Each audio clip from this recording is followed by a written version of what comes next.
지금 한국 증시에서는 눈에 띄지 않지만 놀라운 성과를 내고 있는 기업들이 있습니다. 갑작스럽게 주가가 상승하며 많은 투자자들의 시선을 사로잡은 이 기업들.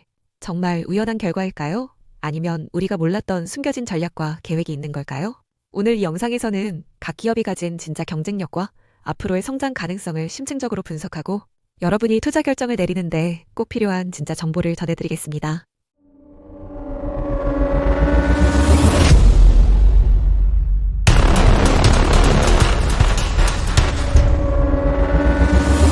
첫 번째로 소개할 기업은 한화입니다.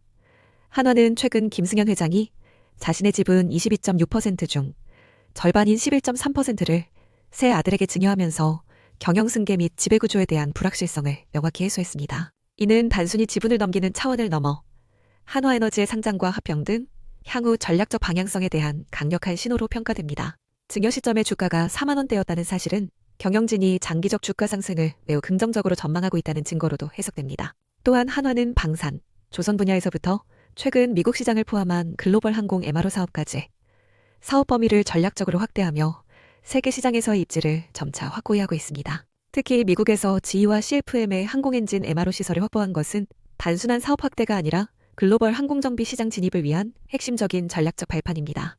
한화는 2030년대 중반까지 독자적인 항공엔진 생산 계획을 세우고 있어 향후 글로벌 항공시장에서 큰 성장이 기대됩니다. 두 번째 기업인 한화손해보험은 현재 단기적인 배당 가능성은 제한적이지만 장기적 이익 창출 능력이 매우 뛰어난 기업입니다. 특히 2023년 장기임보험 신계약 월초 보험료가 48.2%, 2024년에는 14.5%의 놀라운 증가율을 보였고 2025년 1분기에도 업계 평균을 크게 상회하는 성과를 유지했습니다.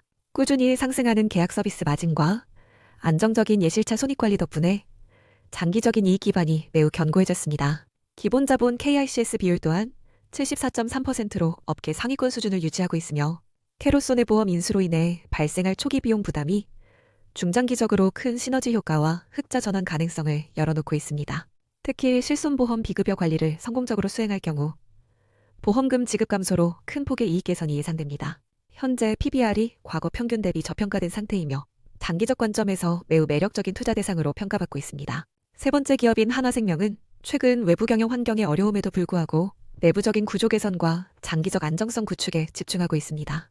2025년 1분기 순이익이 전분기 대비 감소했지만 이는 일시적인 금융시장 변동과 일회성 비용에 따른 것으로 내부적으로는 매우 긍정적인 흐름을 유지하고 있습니다. 특히 신계약 CSM이 꾸준히 증가하고 있으며 일반 보장 상품 판매 확대와 변액보험 VFA의 영향 완화 등으로 장기적 성장 기반이 탄탄해지고 있습니다. 금리 인하와 규제 강화로 인해 단기적으로 배당 가능성은 축소되었지만 현재 주가 수준에서 관련 리스크가 충분히 반영된 상태로 보이며 향후 효율성 지표 개선과 투자 손익 회복 가능성이 높아 장기적 투자 관점에서는 매력적입니다.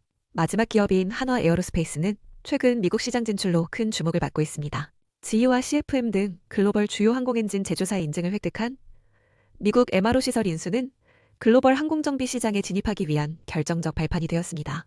이는 향후 군용 및 민간 항공기의 엔진 리스 사업 확장과 더불어 독자적인 항공엔진 개발까지 연결되는 중장기 성장 전략입니다. 글로벌 MRO 시장 규모는 지속적으로 성장하고 있으며 한화에어로스페이스는 한국과 미국을 잇는 통합 시스템을 구축하여 글로벌 시장에서의 경쟁력을 더욱 높일 계획입니다. 이와 같은 전략적 움직임은 한화에어로스페이스의 미래 성장 잠재력을 크게 높이고 있습니다. 왜 JJ 파트너스는 한화그룹을 주시하며 장기 포트폴리오의 핵심으로 지켜보고 있을까요? 현재 한화제주와 두 보험자회사의 주가순 자산 비율은 고작 0.2에서 0.3배 수준에 머물러 있습니다. 이는 경영관리 조치로 배당에 발목 잡혀 있던 2020년, 2021년 수준과 비슷하거나 그보다도 낮은 구간입니다. 그런데 당시와 지금은 근본적인 조건이 완전히 다릅니다. 먼저 자본 건전성입니다. 한화손해보험의 기본 자본 비율은 74%, 한화생명의 킥스 비율도 155% 선을 지키고 있습니다. 여기에 한화지주는 지배구조 개편으로 불확실성을 해소한 덕분에 지주사 할인율이 자연스럽게 좁혀질 여지가 충분합니다. 다시 말해 같은 가격표라도 안에 담긴 내용물이 전혀 달라졌다는 뜻입니다. 두 번째는 구조적 성장 동력입니다. 방위산업과 항공정비, 그리고 보험이라는 전혀 다른 영역이지만 한화그룹 안에서는 유기적으로 맞물려 하나의 성장 엔진을 이뤄내고 있습니다. 방산 부문은 러시아와 우크라이나 충돌 이후 유럽 각국이 국방 예산을 늘리면서 주문이 폭증했고 미국 시장에서는 조선과 항공 MRO를 동시에 키우는 듀얼 거점 전략으로 시장 진입 장벽을 낮추고 있습니다.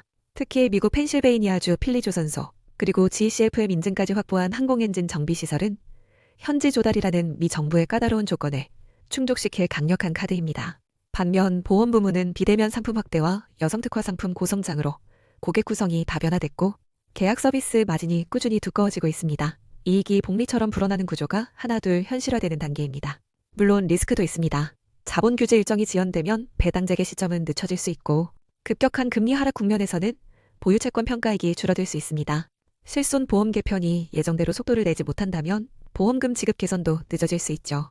하지만 이러한 변수들은 예측 불가가 아니라 관리 가능 영역에 가깝습니다.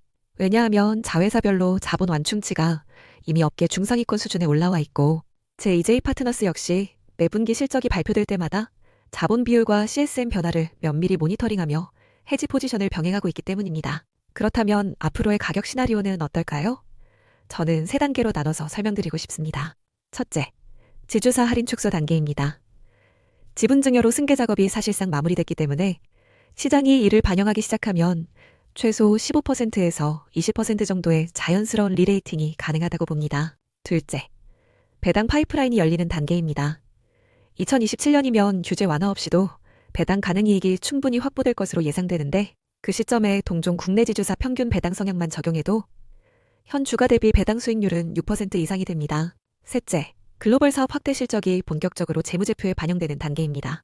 미군 RSF 프로그램과 유럽 장기 정비 계약이 매출로 찍히는 순간 시장은 한화 에어로스페이스의 멀티플 자체를 완전히 새 판으로 그릴 것입니다.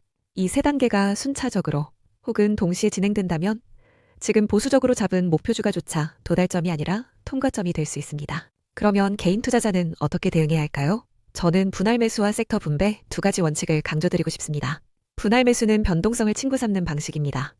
규제 일정, 금리 방향, 국제정세 같은 변수는 단기 주가를 흔들겠지만 장기 밸류에이션을 훼손하지는 못합니다.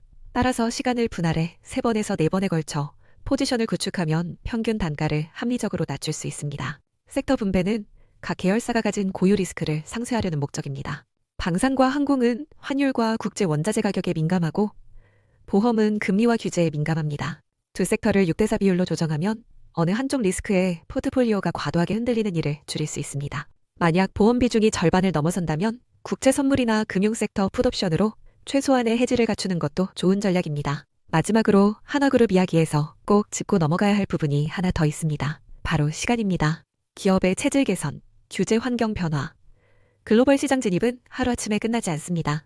제2j 파트너스가 한화를 포트폴리오에 편입한 것도 단기 급등을 노린 투기가 아니라 5년에서 10년을 바라본 전략적 선택이었습니다. 여러분이 이 기업들을 바라보실 때에도 다음 분기 실적이 아니라 다음 사이클 전환점을 기준으로 판단하시길 권합니다. 지금의 저평가 구간은 언젠가 반드시 지나갑니다. 그 순간 준비된 투자자와 그렇지 않은 투자자의 수익률 격차는 생각보다 훨씬 크게 벌어질 것입니다. 오늘 영상은 여기까지입니다. 한화그룹의 스토리가 여러분의 장기 투자 전략에 도움이 되길 바랍니다. 앞으로도 실시간 시장 변화와 깊이 있는 분석을 가장 빠르게 받아보고 싶다면 지금 바로 구독 버튼과 좋아요, 그리고 알림 설정 잊지 마세요. 저는 다음 리포트에서 다시 찾아뵙겠습니다. 감사합니다.